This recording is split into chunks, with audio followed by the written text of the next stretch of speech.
Dia terlalu rindukan anak dia. Tuan-tuan boleh buat juga lah. Kalau tuan-tuan rindu dengan mak ayah, tuan-tuan boleh ikut apa nasihat Imam Hasan Al-Basri ni, iaitu cara mimpi orang mati. Saya buat secara ringkas ni.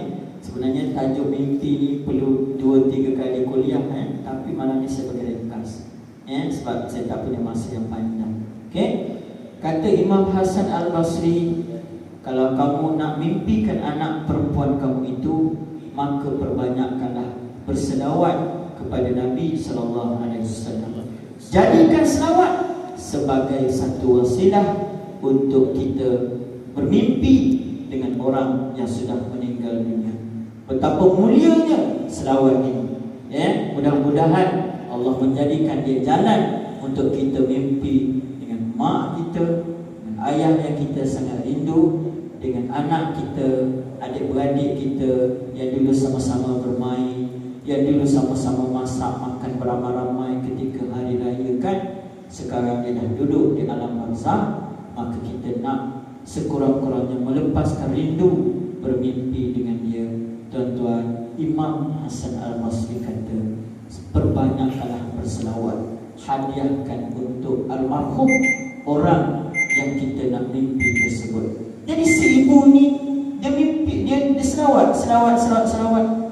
Akhirnya dengan izin Allah Subhanahu wa Ta'ala, maka si ibu ini dapat bermimpi bertemu anak dia. Tetapi apabila dia bermimpi, alangkah terkejutnya di dalam mimpi. Dia melihat anak perempuannya macam tuan-tuan tahu tar yang lembik melekat tu, masa orang nak buat jalan tu, menyelubungi seluruh tubuh anak dia. Tar tu penuh dekat muka anak dia, dengan badan anak dia. Jadi dia terkejut. Dia beritahu dengan Imam Hasan Al-Basri kisah mimpi dia, sampai menangis dia bila dikenangkan roh anak dia yang dia mimpikan itu. Kemudian selepas beberapa lama, Imam Hasan Al-Basri telah bermimpi tidur, mimpi seorang wanita yang memakai mahkota kebesaran dengan pakaian yang sangat indah. Maka wanita tersebut ditanya dengan Imam Hasan Al-Basri. Ini dalam kitab Imam Al-Qurtubi, bukan saya reka cerita. Ini dalam kitab At-Tazkirah Imam Al-Qurtubi. Maka kata wanita itu, dia tanya Imam Hasan Al-Basri, kamu tak kenal ke aku siapa? Imam Hasan Al-Basri kata, siapa kamu? Kata wanita ini perbualan dalam mimpi lah ni. Maka kata wanita itu, ada tak seorang wanita berjumpa dengan kamu, ingin bermimpi denganku? Maka kata Imam Hasan Al-Basri, ada. Kata wanita itu, akulah anak dia. Terkejut Imam Hasan Al-Basri. Bukankah ibu kamu kata kamu ini macam dibakar dengan warna hitam tu kan? Yang macam tar tu dibakar macam tu. Kata wanita anak perempuan tadi tu, betul, benar.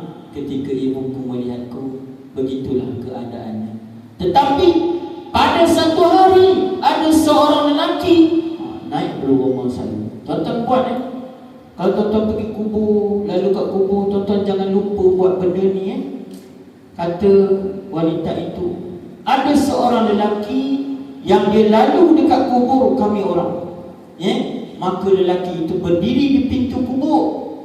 Masa itu lelaki itu telah berselawat, dan lelaki itu dia berselawat kepada Nabi dan menghadiahkan selawat itu kepada semua penghuni-penghuni kubur kami itu.